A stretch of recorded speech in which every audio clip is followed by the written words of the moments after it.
Hello friends, way to learn में आपका हार्दिक स्वागत है। तो आज 12 सितंबर को आरआरबी पीओ का एग्ज़ाम हुआ फर्स्ट डे में।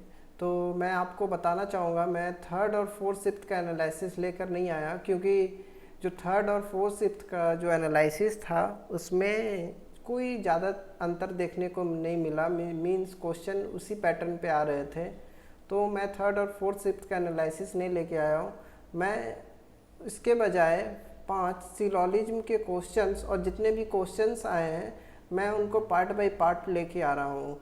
तो इस सेशन में हम लोग 5 सिलोजिज्म के क्वेश्चन देखेंगे जो कि शिफ्ट 2 में आए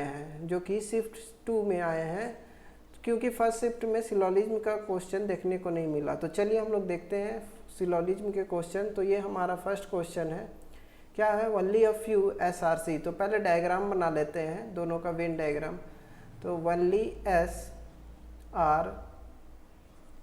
वनली SRC मतलब वनली अ फ्यू SRC मतलब कुछ SC नहीं होंगे। Only D is C, only D is C को क्या लिख सकते हैं, ऑल CRD, ऑल CRD भी लिख सकते हैं। तो वनली है यहाँ पे टर्म, वनली का टर्म कोट करने के लिए हम यहाँ पे एक स्क्वायर बॉक्स बना लेते हैं, वनली CRD। उसके बाद few DRA, few DRA, few DRA। Conclusion में क्या बोल रहा है, all D being S is a possibility, all D being S is a possibility. तो यहाँ देख रहे हो सिर्फ C का कुछ पार्ट, मतलब C का कुछ पार्ट मतलब S का कुछ पार्ट C नहीं हो सकता, मतलब S का कुछ पार्ट C नहीं हो सकता, बट D का तो सारा पार्ट्स S में आ सकता है। तो हमारा जो फर्स्ट कंक्लूजन है वो हमारा राइट है।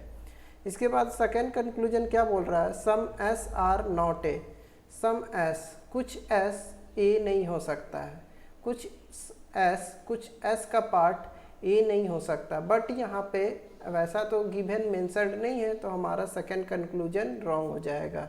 तो इसका आंसर क्या होगा, one follows, only one follows. चलिए नेक्स्ट क्वेश्चन में आ जाते हैं। नेक्स्ट क्वेश्चन में क्या बोल रहा है, no N is M, no N is M, no N is M. तो नो एन इज एम बना लेते हैं। उसके बाद क्या बोल रहा है, सम ORP।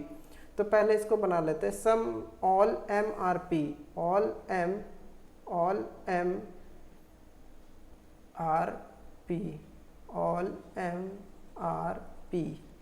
उसके बाद सम ORP, सम ORP, सम ORP, सम ORP। ठीक है, ये बन गया। तो कंक्लूजन क्या है, first conclusion, some N is not O, some N is not O। Directly हम लोग यहाँ पे तो वैसा मेंशन नहीं ना है कि डायरेक्टली हम लोग देख ले कि सम N इज नॉट O। तो ऐसा हम लोग को डायग्राम से दिख नहीं रहा, तो डायरेक्टली हम लोग क्रॉस कर देंगे। और क्या है, some O is not M, some O is not M। तो देखिए मेंशन्ड नहीं है, इसीलिए डायरेक्टली क्रॉस। अगर कुछ साइन में दिया रहता है, यहाँ देखिए डायरेक्टली तो यहाँ पे नहीं है कि सम O नहीं हो सकता है, लेकिन और भी एक वेन डायग्राम से हो पॉसिबल भी हो सकता है। लेकिन हम लोग का दोनों जो कंक्लूजन होगा दोनों वेन डायग्राम से बनता है, इसीलिए देखिए सम O is not M possible नहीं है। तो हमारा जो इसमें देखेंगे दोनों कंक्लूजन होगा तो none follows. But none follows के बाद आइदर और का भी केस होगा क्या, तो आइदर और का केस के लिए क्या, एक पॉजिटिव स्टेटमेंट होना चाहिए, एक निगेटिव। बट यहाँ पे दोनों क्या है, दोनों निगेटिव स्टेटमेंट है, तो इसमें आइदर और का नहीं होगा, इसमें करेक्ट आंसर होगा नन फॉलोज।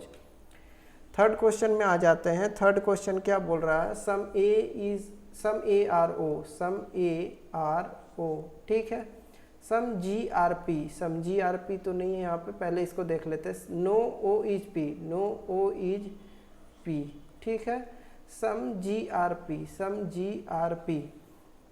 इसी तरीके से कंक्लूजन क्या बोल रहा है, first conclusion, some P are not G, कुछ P, सम कुछ P G नहीं है, बट यहाँ पे तो कुछ P G है, तो ये हम लोग का गलत है, ये गलत बोल रहा है। उसके बाद सेकंड है ऑल PRG, ऑल P दिया हुआ है, ऑल PRG, तो पूरा P G नहीं है, तो ये भी गलत है। सम पी आर जी बोलता तो सही रहता, तो हम लोग का दोनों कंक्लूजन रॉन्ग है।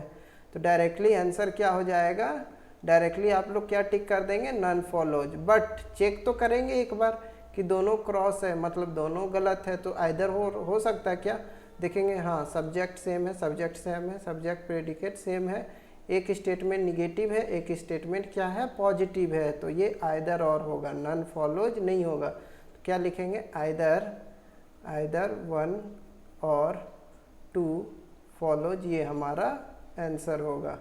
ठीक है, नेक्स्ट क्वेश्चन में आ जाते हैं।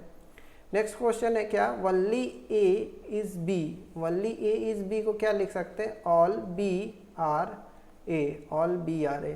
तो बी यहाँ बना लेते हैं और ए यहाँ पे बना लेते हैं। बी यहाँ बना लिए और ए यहाँ पे वनली टर्म है, तो वनली टर्म को हम स्क्वायर में बनाते हैं। ठीक है, a few A R P, few मतलब सम होता है, तो फ्यू ए आर पी। इसी तरीके से all P are N, all P are N बना लेते हैं, ऑल पी आर एन। ठीक है, कंक्लूजन में क्या दिया हुआ है, सम एन इज बी, कुछ एन बी होगा, बट यहाँ तो दिख नहीं रहा है, तो directly cross. Some P is B, some P कुछ पी क्या है, बी होना चाहिए, बट डायरेक्टली यहाँ दिख नहीं रहा, तो हम लोग का क्लोज। तो यहाँ पे डायरेक्टली क्या होगा, नाइदर 1 और 2 फॉलोज। डायरेक्टली क्या हो जाएगा ना, इधर 1 और 2 फॉलोज। लास्ट क्वेश्चन देख लेते हैं। लास्ट क्वेश्चन क्या बोल रहा है, only a few M is G. तो डायग्राम बना लेते हैं, only a few M is G. ठीक है, तो वनली अ फ्यू तो कुछ नहीं होगा। ठीक है, उसके बाद only a few G are A, only a few G are A. तो यहाँ पे only a few G are A बना लिए। Few A is L, few A is L, तो few A is L means some A is L, ये बना लिए। उसके बाद क्या बोल रहा है, all A can be M, यानी कि पूरा ए एम में जा सकता है क्या, हाँ पूरा ए, देखिए पूरा ए एम में जा सकता है। ऑल ए कैन बी मतलब पॉसिबिलिटी है, तो ऑल ए एम में जा सकता है, तो फर्स्ट कंक्लूजन सही हो जाएगा। इसी तरीके से all M can be A, all M can be A, तो एम भी ए में जा सकता है।